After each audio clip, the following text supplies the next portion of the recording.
ओम गणेशाय नमः। ओम नमः शिवाय। मैं निखिल ज्योतिषाचार्य आप सभी का मेरे चैनल पर पुनः स्वागत करता हूं। आशा करता हूं कि आप सभी स्वस्थ होंगे। महादेव की कृपा आप सभी पर सदा बनी रहे। ये वीडियो कर्क यानी कि कैंसर के लिए अत्यंत विशेष है, क्योंकि वीडियो है 15 नवंबर से होने वाले शनि महाराज के मार्गी प्रभाव के बारे में। शनि महाराज जो जून 2024 में वक्री हो गए थे, यानी कि उल्टे चलने लगे थे, वो 15 नवंबर 2024 से मार्गी हो जाएंगे।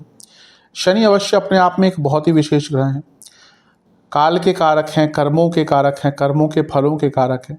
तो उनकी किसी भी परिस्थिति में बदलाव जीवन में बहुत बड़ा अंतर लाती है। जब भी शनि वक्री होते हैं तो चीज़ों में मंदता लाते हैं, क्योंकि वो इनका प्रभाव है। शनि को क्योंकि क्रूर ग्रह की श्रेणी में डाला जाता है, तो उनका वक्र प्रभाव कभी कभी क्रूरता भी दिखाता है।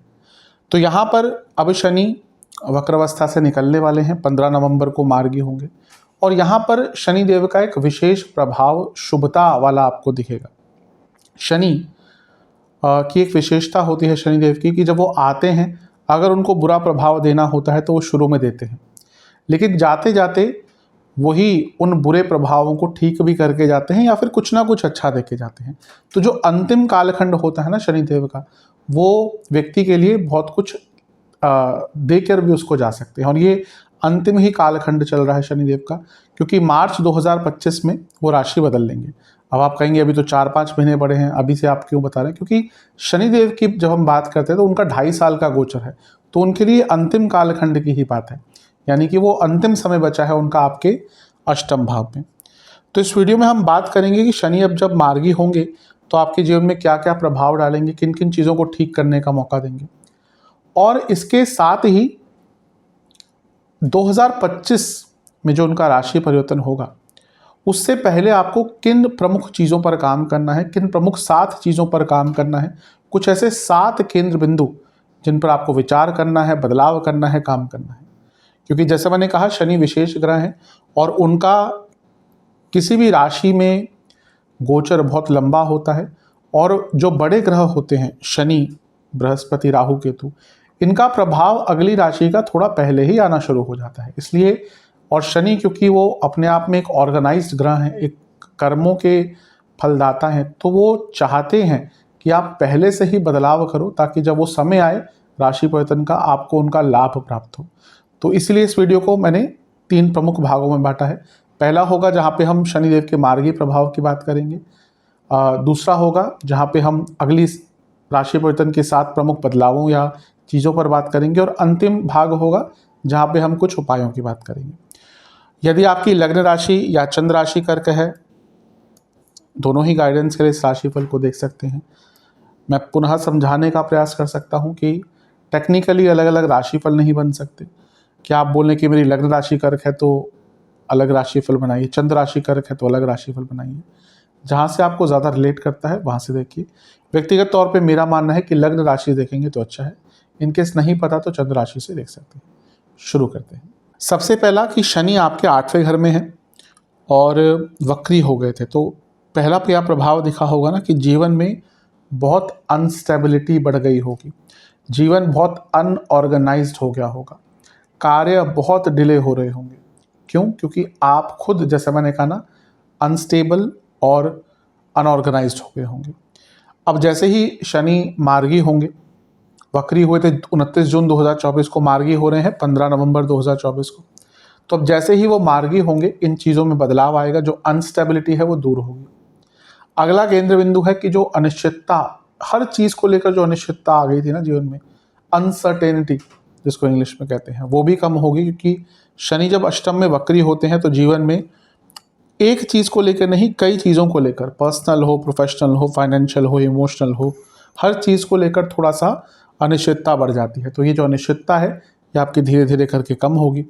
और सबसे इम्पॉर्टेंट चीज़ है, क्योंकि शनि आपके 7वें भाव के स्वामी हैं, तो उनका अब मार्गी होना मैरिड लाइफ में भी प्रॉब्लम जो चल रही थी उनको ठीक करेगा।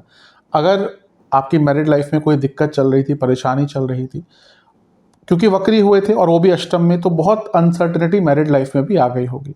तो यहाँ पर आपकी मैरिड लाइफ में जो प्रॉब्लम्स आ रही थी उसको भी सॉल्व करने का मौका मिलेगा। मैं ये कतई नहीं कह रहा कि सब ठीक हो जाएगा, क्योंकि वैसे ही मैं कई बार बता चुका हूँ कि कर्क वालों की मैरिड लाइफ थोड़ी ख़राब होती ही है।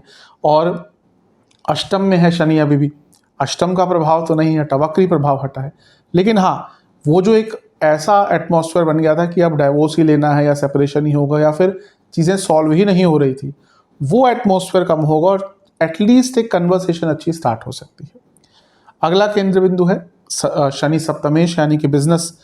तो बिजनेस में भी अगर कोई प्रॉब्लम आ रही थी तो वो भी आपकी यहाँ पर दूर हो सकती है, बिजनेस में भी आगे बढ़ने का आपको अवसर प्राप्त होगा। कोई पैसा अगर आपका फंसा हुआ था, बिजनेस पे ही बात करें क्योंकि यहाँ पे सप्तम से धन स्थान में शनि बैठे हैं, तो बिजनेस में अगर कोई आपका धन रुका हुआ था तो उसकी प्राप्ति भी आपको यहाँ पर अवश्य हो सकती है। तो बिजनेस के लिए तो अवश्य एक अच्छा यहाँ पे प्रभाव दिख रहा है।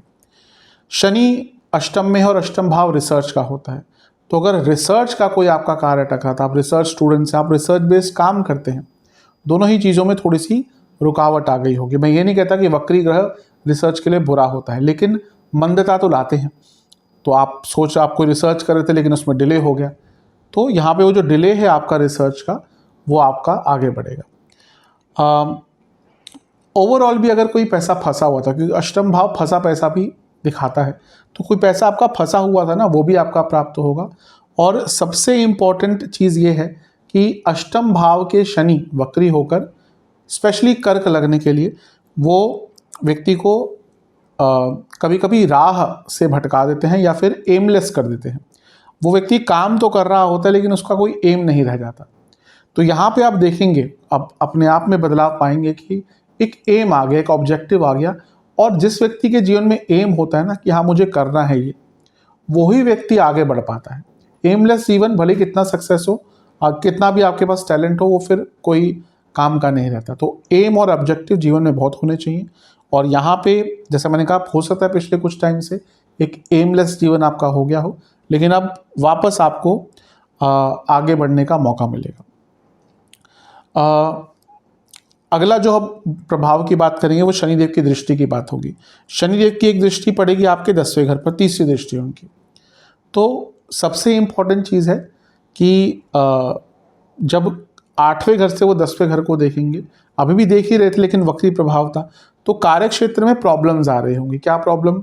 कहा सुनी हो रही होगी बॉसेस से, कलीग से, आपसे भी ढंग से काम नहीं हो पा रहा होगा, आपका जो परफॉर्मेंस है वो थोड़ा सा कम हुआ होगा, अच्छा नहीं हुआ होगा, गलतियां बहुत हो रही होंगी।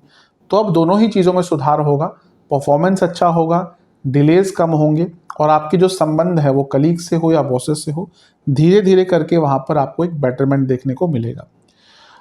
जो लोग जॉब चेंज का प्रयास कर रहे थे लेकिन डिले ही होते जा रहे थे, उनको भी यहाँ पे कुछ ना कुछ अच्छा रिजल्ट मिलेगा। कई बार होता है कि बात चली कहीं पे, उन्होंने बोल दिया कि हाँ डन है हमारी तरफ से, लेकिन ऑफर लेटर नहीं भेज रहे, या कहीं पे सैलरी पे बात अटक गई या कुछ और बात अटक गई, मैनेजमेंट ने बोला कि हमें टाइम चाहिए। तो जो सारा प्रोसेस चल रहा था ना जॉब चेंज का, वो अचानक से गति प्रदान, उसको गति मिलेगी। और जो लोग इस टाइम पे भी जॉब नया स्टार्ट करना ट्राई करते हैं, उनको भी बहुत जल्दी ही जॉब यहाँ पे प्राप्त हो जाएगी। नहीं, सबसे इम्पॉर्टेंट चीज़ है कि आप बहुत एक्टिव रहना शुरू कर देंगे। कर्क वाले कभी कभी थोड़ा सा, मैं हमेशा कहता हूँ कि ऐसा नहीं कि लेज़ी होते हैं, लेकिन लेड बैक अवश्य होते हैं। इनको ना एक पुश चाहिए होता है जीवन में, लेकिन जब वो वक्री ग्रह का प्रभाव आ गया था ना, तो वो जो पुश है वो खत्म हो गया होगा। एक मैंने कहा ना एमलेस हो गए होंगे। तो अब जैसे ही शनि मार्गी होंगे, जीवन में एक नई उमंग आएगी और आप अपने कार्यों को पूर्ण करना, आप खुद देखेंगे आपके अंदर ना एक प्रबलता, प्रगाढ़ता आ जाएगी, एक कार्यों को पूरे करने की क्षमता आ जाएगी। और जो अपने कार्यों को पूर्ण करता है, एक्टिव रहता है, अवश्य भले उसका भाग्य साथ ना दे, लेकिन वो बहुत कुछ प्राप्त कर सकता है। इसके साथ ही जब 10वें भाव पर शनि की वक्री दृष्टि थी ना, तो आप थोड़ा सा प्रॉब्लम सॉल्वर कम और आप भयभीत ज़्यादा हो जाते होंगे। कोई भी नया काम आया तो बहुत डिस्टर्ब्ड हो जाते होंगे, डिसअपॉइंट हो जाते होंगे। लेकिन अब शनि का मार्गी प्रभाव है तो ये व्यक्ति को प्रॉब्लम सॉल्वर बनाता है। इसीलिए ओवरऑल न केवल कार्य क्षेत्र में, क्योंकि कर्म भाव पूरे कर्मों का होता है, आप देखेंगे पूरे जीवन में आपको एक सकारात्मकता की अनुभूति होगी, एक्टिव रहेंगे, प्रॉब्लम सॉल्वर रहेंगे। अब चलते हैं अगले केंद्र बिंदु की तरफ, जो कि है शनिदेव की दृष्टि जो आपके धनस्थान पर पड़ेगी। शनिदेव की 7वीं दृष्टि धनस्थान पर पड़ेगी। अगर अपने इनकम के सोर्स में कुछ बदलाव लाना चाहते हैं, जॉब कर रहे हैं, जॉब से बिजनेस करना चाहते हैं, बिजनेस करते हैं, बिजनेस में कोई पैरेलल बिजनेस स्टार्ट करना चाहते हैं, जॉब करते हैं, साथ में कोई छोटा मोटा पार्ट टाइम ऑनलाइन काम करना चाहते हैं। हर व्यक्ति को एक अभिलाषा होती है कि पैसा बढ़े। और आज के टाइम में अगर आपका या तो आपके पास बेशुमार धन है, जनरेशनल वेल्थ है, अलग चीज़ है, लेकिन अगर आप सामान्य वर्ग से हैं, यानी कि आप मिडिल क्लास से हैं, अपर मिडिल क्लास से भी हैं, और अगर आपका एक ही सोर्स ऑफ इनकम है और आप उसी पे डिपेंडेंट है, तो हमेशा लोगों को कहता हूँ कि वो एक अनकंफर्टेबल सिचुएशन होती है। हाँ, गवर्नमेंट जॉब है तो अलग बात है, लेकिन आजकल गवर्नमेंट जॉब में भी ऐसा कोई नहीं है, अगर आप अच्छा काम नहीं करते तो वहाँ पे भी एक्शंस लिए जा सकते हैं। तो यहाँ पे हमेशा एक सेकेंडरी सोर्स ऑफ इनकम होना चाहिए, और अगर आप वो उत्पन्न करना चाहते हैं तो इस समय से अच्छा आपको समय मिलेगा नहीं। अगला केंद्र बिंदु है अष्टम भाव, एंसेस्ट्रल प्रॉपर्टी का होता है, और दूसरा भाव जो है वो अष्टम से सप्तम है, यानी कि एंसेस्ट्रल प्रॉपर्टी का लाभ भी यहाँ से आता है। तो एंसेस्ट्रल प्रॉपर्टी हो गई, वसीयत आदि हो गई, इंश्योरेंस मनी हो गई, इन सब से भी आपको लाभ प्राप्त हो सकता है। अगला केंद्र बिंदु ये करियर ग्रोथ दिखा रहा है। क्यों? क्योंकि शनि 10वें घर को भी देख रहे हैं और दूसरे घर को भी देख रहे हैं। ये दोनों अर्थ त्रिकोण होते हैं, करियर के लिए इंपॉर्टेंट भाव होते हैं, और शनि विपरीत राजयोग बना रहे हैं। तो और सप्तम के स्वामी भी, यानी कि करियर में रिकॉग्निशन भी मिलेगा और करियर में पैसा भी बढ़ेगा। तो करियर में ग्रोथ के पूरे संभावना शनिदेव बना रहे हैं। जैसा मैंने पिछले भाग में बताया कि आप, जो पिछला पॉइंट था जब हम 10वें घर की बात कर रहे थे, कि आप एक्टिव रहेंगे तो उसका प्रभाव भी आपको बहुत जल्दी अच्छा देखने को प्राप्त हो जाएगा। अगला पॉइंट है कुटुंब भाव है। अगर आपके परिवार का ही कोई पैसा फंसा हुआ था, फॉर एग्जाम्पल आपके परिवार की कोई प्रॉपर्टी है, एंसेस्ट्रल प्रॉपर्टी है, या कोई और वाद विवाद चल रहा था, पूरे परिवार उसमें इन्वॉल्व है, परिवार का पैसा, कुटुंब का पैसा फंसा हुआ था, तो वो भी प्राप्त हो सकता है। और सबसे इम्पोर्टेंट चीज़ है कि कुटुंब में संबंधों को ठीक करने के लिए बहुत अच्छा टाइम है। होता है परिवारों में झगड़े भी होते हैं, मनमुटाव भी होते हैं, लड़ाई झगड़े भी होते हैं, कहासुनी भी होती है, संबंध बिगड़ते हैं। तो अगर अपने कुटुंब के संबंधों को ठीक करना चाहते हैं तो इससे अच्छा मौका मिलेगा नहीं। और बिजनेस ग्रोथ के लिए तो बहुत अच्छा टाइम है। कारण क्या है? शनि सप्तमेश यानी कि बिजनेस के स्थान के स्वामी वहाँ से धन स्थान में बैठे हैं, और वहाँ से अष्टम को देख रहे हैं। तो सप्तम से धनस्थान और सप्तम से अष्टम, जो उसकी लॉन्जेविटी या उसकी ड्यूरेबिलिटी दिखाता है। तो लॉन्ग टर्म यानी कि कुछ ऐसा काम करने को मौका मिलेगा बिजनेस में जहाँ पे लॉन्ग टर्म आपको बेनिफिट्स होंगे। और सबसे इम्पॉर्टेंट चीज़ है कि वाणी की क्लैरिटी। हो सकता है पिछले 3-4 महीनों से 5 महीनों से आपकी वाणी में क्लैरिटी की कमी हो, यानी कि आप बोलते कुछ हो, लोग कुछ और समझते हो, और ये वैसे भी कर्क वाले लोगों के साथ बहुत बार होता ही है। तो यहाँ पे वो जो वाणी की क्लैरिटी है ना, वो बढ़ना स्टार्ट हो जाएगी। तो ये भी आपके लिए एक प्रकार से अच्छा योग दिख रहा है। अगला केंद्र बिंदु जो प्रमुख है वो है शनिदेव की दृष्टि रहेगी, आपकी 10वीं दृष्टि उनकी आपके पंचम भाव पर। सबसे पहले तो जो लव एंड रिलेशनशिप में प्रॉब्लम चल रही थी वो ठीक होना शुरू होगी। मैं ये नहीं कहूँगा फिर से कि दूर हो जाएंगी, क्योंकि हैं तो शनि ही, लेकिन जो एक बहुत अनिश्चितता आ गई थी, बहुत अंडरस्टैंडिंग की कमी हो गई थी, दूर हो गए थे इमोशनली एक दूसरे से, फिजिकली एक दूसरे से, इंटीमेसी की कमी हो गई थी, उन चीज़ों को ठीक करने का मौका मिलेगा। मेंटल क्लैरिटी आएगी रिलेशनशिप में भी और अदरवाइज भी। पंचम भाव आपके mental thought process, mental clarity का होता है, इसलिए इसको क्रिएटिविटी का भाव भी कहा जाता है, इसलिए इसको साधनाओं का भाव भी कहा जाता है, क्योंकि आप साधना कर ही नहीं सकते जब तक आप मेंटली क्लियर नहीं है, स्टेबल नहीं है। बहुत लोग मैं पहले साधना सिखाता था, बहुत लोग आते थे कि मुझे साधना सीखनी है, साधना सीखते। पहले मैं उनको बोलता था आप कितने टाइम बैठ पाते हैं, आप अकेले बैठ पाते हैं क्या? अधिकतम आज के टाइम में लोग बिना किसी फ़ोन के, बिना किसी व्यक्ति के बात करे, सोशल मीडिया के, और मैं बच्चों की ही बात नहीं कर रहा, बड़े लोग भी आधा घंटा भी ना अपने साथ अकेला नहीं बिता सकते। आधा घंटा शायद मैं ज़्यादा बोल दिया। तो वो मेंटल क्लैरिटी जो है ना, वो शनिदेव यहाँ पे आपको अवश्य प्रदान करेंगे। अगला पॉइंट है कि जैसे हमने बात करी रिसर्च स्टूडेंट्स, क्योंकि पंचम भावी स्टडीज़ का होता है, तो रिसर्च स्टूडेंट्स को यहाँ पे लाभ मिलेगा। इवन आपको कोई इंटर्नशिप आदि भी प्राप्त हो सकती है।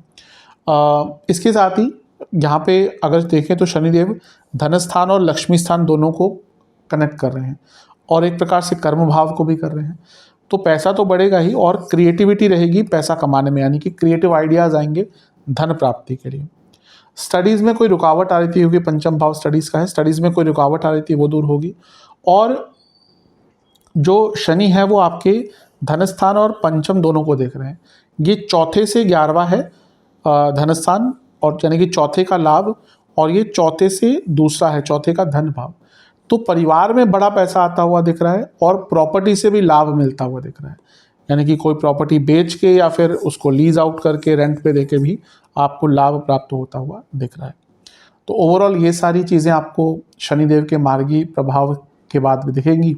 इन पर आपको थोड़ा सा काम करना चाहिए। अब अगले भाग पे चलते हैं। अब चलते हैं अगले भाग की तरफ, जो कि है ऐसी 7 चीज़ें जिन पर आपको काम करना है, ऐसे 7 बदलाव जिन पर आपको विचार करना है। सबसे पहला, शनि कहाँ पे आ रहे हैं? शनि आपके नवम भाव में आ रहे हैं। नवम भाव क्या है? भाग्य का है। और शनि क्या है? कर्म है। 29 मार्च 2024 को ये राशि परिवर्तन होगा।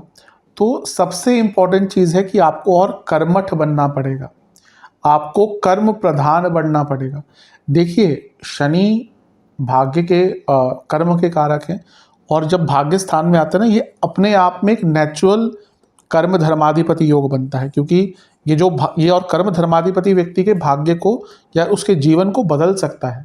लेकिन गिवन दैट, देखिए, शनिदेव की सक्सेस तो मेहनत से ही आती है। राहु की सक्सेस कभी कभी रातों रात आ जाती है। बृहस्पति भी क्योंकि भाग्य कारक हैं, वो भी भाग्यशाली बनाते हैं। शुक्र, लेकिन शनि जो सक्सेस देंगे ना, बिना मेहनत के नहीं देंगे। ये एक हार्ड रियलिटी है। जिनकी कुंडली शनि प्रधान होती है, वो भले कितने अच्छे बड़े मुकाम पे पहुंच गए होंगे, उनसे कभी पूछ के देखिएगा कि जीवन का शुरुआत कैसा हुआ था। मैं ये बृहस्पति प्रधान कुंडली के लिए नहीं कहूँगा, क्योंकि उनको भाग्य का साथ मिलता है। मैं ये शुक्र प्रधान कुंडली के लिए नहीं कहूँगा, उनको भाग्य का साथ मिलता है। लेकिन शनिदेव की प्रधान जो कुंडली होती है, यानी कि शनिदेव जहाँ पे बहुत प्रमुख भाग्य लेते हैं, उनको मेहनत से ही, कर्मठता से ही, कर्म से ही आगे बढ़ना पड़ता है। तो अपनी कर्मठता बढ़ाइए, तभी भाग्य का साथ मिलेगा, और उस पर काम अभी से करना पड़ेगा। दूसरा पॉइंट, सप्तमेश है, त्रिकोण में आएंगे, ये तो लक्ष्मी योग बन रहा है। इसके साथ ही आपको बैलेंस और ऑर्गेनाइज होना पड़ेगा। कर्क वाले यूजुअली थोड़े से डिसऑर्गेनाइज्ड हो सकते हैं। कारण क्या है? जल तत्व है, इमोशंस में बह जाते हैं, पीपल प्लीजर हैं। कोई इनको बोल दे कि भाई आज तो चलो यहाँ पे चलते हैं साथ में, नहीं आओगे तो हमें बहुत बुरा लगेगा, तो ये फिर नहीं रुक पाते। इनको लगता है कि कोई बुरा ना माने, तो इसलिए कहीं पे भी कोई बुलाता है या कुछ और काम है, इमोशनल कनेक्शन है, तो वे उन लोगों को ज़्यादा प्रायोरिटी देते हैं रेदर देन अपने आप को। तो उसके कारण इनका जीवन थोड़ा सा डिसऑर्गेनाइज होता ही है। तो यहाँ पे शनिदेव आपसे चाहेंगे कि आप ऑर्गेनाइज्ड हो जाइए। नहीं होंगे तो फिर वो आपको अपने प्रभाव दिखाएंगे, क्योंकि मैंने हमेशा कहता हूँ शनिदेव भी एक टीचर ही हैं। जहाँ गुरु आशीर्वाद दे के खड़े होते हैं, शनिदेव एक हाथ में छड़ी लेकर खड़े होते हैं। जैसे हम सब डरते थे ना, अब आजकल के बच्चों को तो कहाँ कोई डराता है। हमारे टाइम में तो होता था कि टीचर्स अपनी छड़ी भी लेके खड़े होते थे और मारते भी थे, तो डर भी होता था उनसे। तो यहाँ पे वो शनिदेव वही छड़ी वाले टीचर होते हैं। तीसरा पॉइंट, 7वें भाव के स्वामी भाग्य स्थान में जा रहे हैं। बिजनेस के लिए बहुत अच्छा है, क्योंकि बिजनेस को भाग्य का साथ मिलेगा। बिजनेस स्टार्ट करना हो, इनोवेट करना हो, कुछ पैरेलल बिजनेस स्टार्ट करना हो, लेकिन उस पर काम अभी से करना पड़ेगा। मैं तभी कहता हूँ ना कि ज्योतिष क्या है, ज्योतिष का लाभ पहले उठाने का होता है। अधिकतम मेरे पास क्या होता है ना, कुंडलियाँ आती हैं कि मैरिड लाइफ खराब हो रही है, और मैं देखता हूँ मैंने 2 साल से प्रॉब्लम चल रही थी, कहते हैं हाँ। मैं कहा आप अब तक क्या कर रहे थे? फिर ज्योतिष के पास आते हैं एकदम एंड में, फिर बोलते हैं कि सब ठीक कर दो। तो जब पहले से बताते आ रहे हैं कि ये प्रॉब्लम्स हो सकती है, ये चीज़ों पे काम करना है, और मैं सबको बोलता हूँ कि हाँ मुझे प्रॉब्लम है, पहले ही ज्योतिष के पास जाइए, लग रहा है, ताकि वो गाइड कर पाए। ज्योतिष कोई जादू टोना नहीं है। ठीक है, कुछ लोगों ने आजकल ज्योतिष का जो स्टैंडर्ड है बहुत गिरा दिया है, कुछ भी बोले जा रहे हैं ज्योतिष के नाम पे। लेकिन ज्योतिष को क्यों चक्षु कहा गया है वेदों के? ताकि वो पहले ही आपको इंडिकेशन दे दे कि हाँ भाई ये प्रॉब्लम है, इसको अभी से ठीक करना शुरू कर दीजिए, काम करना शुरू कर दीजिए। तो यहाँ पे आपको बिजनेस पे लाभ उठाना है, अभी से काम करना पड़ेगा। 2025 का वेट नहीं करना, मार्च का। चौथा पॉइंट, शनिदेव जब यहाँ पे आएंगे तो उनकी एक दृष्टि कहाँ पे बढ़ेगी? 11वें घर पर। बहुत महत्वपूर्ण टाइम है अपनी इनकम को बढ़ाने का, अपने कर्मों द्वारा हो, कोई अलग काम करके हो, एक्स्ट्रा काम करके हो, लेकिन पुनः उस पर काम आपको अभी से करना पड़ेगा। आपके सेकेंडरी जो सोर्सेज ऑफ इनकम है, उनको बढ़ाने का आपको मौका अभी से ढूंढना पड़ेगा। 5वां पॉइंट, शनिदेव की एक दृष्टि कहाँ पे रहेगी? तीसरे घर पर। ये स्किल्स का भाग होता है और 11वां घर भी स्किल्स के लिए बहुत इंपॉर्टेंट होता है। तो अभी से कोई नई स्किल सीखना शुरू कर दीजिए जो आपको लगता है कि आपके कार्य क्षेत्र में, बिजनेस में, जीवन में काम आएगी। फिर उस स्किल से आप आगे बढ़ पाएंगे और यकीनन आपके पास कोई ना कोई स्किल होनी चाहिए। कभी बुरा टाइम आ गया तो आप एटलीस्ट भूखे तो नहीं मरेंगे। इसलिए बच्चों को भी ना कोई ऐसी स्किल सिखानी चाहिए जहाँ पे उनको, अगर कोई जॉब नहीं मिली लेट्स से, तो उनको कुछ ना कुछ करना तो आना चाहिए जिससे वो अपना जीवन को बढ़ा पाए, जीवन व्यापन कर पाए। तो ये आपका 5वां पॉइंट है कि कोई नई स्किल अभी से सीखना शुरू कर दीजिए जो आपको लगता है कि अनिवार्य है या आप बहुत टाइम से सीखना चाहते हैं, जो आपको आगे चलकर मदद करेगी। 6वां पॉइंट, अब देखिए शनिदेव की विशेषता क्या है कि वो आपके उपचय भावों को कनेक्ट करेंगे यहाँ पे। कैसे? पहला तो 11वें घर को करेंगे ही जब यहाँ पे आएंगे, तो तीसरे घर को करेंगे और छठे भाव को भी करेंगे क्योंकि उनकी 10वीं दृष्टि रहेगी छठे भाव पर। 3 उपचय भावों का कनेक्शन, यानी कि जीवन बहुत एक्टिव होने वाला है और हेक्टिक भी होने वाला है। लेकिन अगर आप शनिदेव की इस चाल को नहीं पकड़ पाए, नहीं समझ पाए, तो अच्छा फल तो बहुत दूर की बात है, जीवन को उलझा के रख देंगे। मैंने पहले भी कहा कि लेड बैक होते हैं थोड़े से, तो अभी से अपने आप में बदलाव लाना शुरू कर दीजिए। अब देखिए शनिदेव देते हैं तो बहुत देते हैं, लेकिन अगर आप नहीं समझे, मैंने कहा ना वो टीचर छड़ी वाले, तो फिर वो वैसा प्रभाव भी देंगे। जो नहीं समझ पाता, अब लोग साढ़े साथी करते रहते हैं। साढ़े साथी का लाभ उठाओ ना। बहुत लोग साढ़े साथी में कहाँ से कहाँ पहुंचे हैं। वो शनिदेव बदलते हैं। अगर आपने साढ़े साथी में लेजीनेस दिखाई, कर्मठता कम करी, काम चोरी करी, तो फिर आप मान जाइए कि आपके साढ़े साथी ढैया पनौती सब बुरी जाएगी। वहीं पे शनिदेव क्या है? कर्म प्रिय है। आप मेहनत करिए, ज़्यादा करिए, भले 2 महीने में नहीं लेकिन 4 महीने बाद जब देंगे तो बहुत देंगे। तो यहाँ पे आपको थोड़ा सा लेड बैक एटीट्यूड से निकलना पड़ेगा।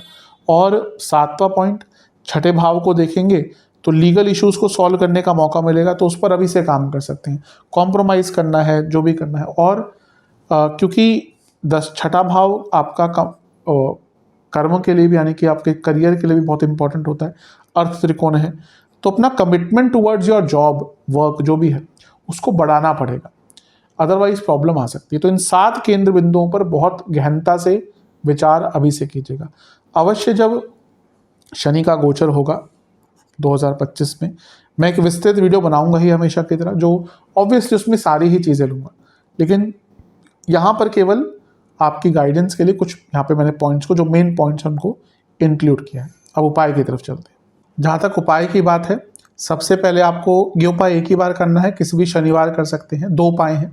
पहला उपाय है शनि मंदिर जाना है, एक चौमुखी दिया लेना है, उसमें सरसों का तेल डालना है, उसमें कुछ गेहूं के दाने डालने हैं, वो दिया प्रज्वलित करके शनिदेव को अर्पण करना है। फिर वहीं बैठकर ओम छाया पुत्राय नमः मंत्र का 108 बार जाप करना है, शनि चालीसा का 3 बार पाठ करना है। फिर शिव मंदिर जाना है, शिवलिंग का आपको पंचामृत से अभिषेक करना है, फिर जल से अभिषेक करना है पूरा साफ करके। कभी भी किसी भी मंदिर में जाएं, अगर आप दूध से या किसी भी द्रव्य से पहले अभिषेक करते हैं ना, तो उसके बाद आपका ही ये दायित्व बनता है कि आप जल से भी अभिषेक करें, अदरवाइज प्रॉब्लम होती है मंदिर में। और हम भी जब अभी अपने जैसे मेरा अनुष्ठान केंद्र है, हम भी कभी भी कोई भी द्रव्य से करते हैं, उसके बाद जलाभिषेक भी करना ही चाहिए। हर उपचार के बाद जलाभिषेक होता है। तो कभी भी आप किसी मंदिर में जाकर पंचामृत से करें, किसी भी चीज़ से करें, उसके बाद जल से अभिषेक भी अवश्य किया कीजिए, ताकि एक स्वच्छता बनी रहे और मंदिर का जो भी प्रांगण है, मंदिर का जो भी प्रयोजन है, उसमें कोई बाधा ना आए। तो ये करने के बाद वहाँ पे आपको 4 सरसों के तेल के दिए अर्पण करने हैं महादेव को, जिसमें कुछ काली सरसों के दाने हो। फिर वहीं पर बैठकर आपको शिव चालीसा का 2 बार पाठ करना है और महामृत्युंजय मंत्र का 108 बार जाप करना है। तो ये उपाय आप कर लेंगे, आपके लिए अवश्य बहुत अच्छा प्रभाव दिखेगा। आशा करता हूँ कि वीडियो आपके काम आएगी। चैनल पर नए हैं, सब्सक्राइब कीजिए, वीडियो को लाइक कीजिए। मिलता हूँ अगली वीडियो में, तब तक के लिए ओम नमः शिवाय।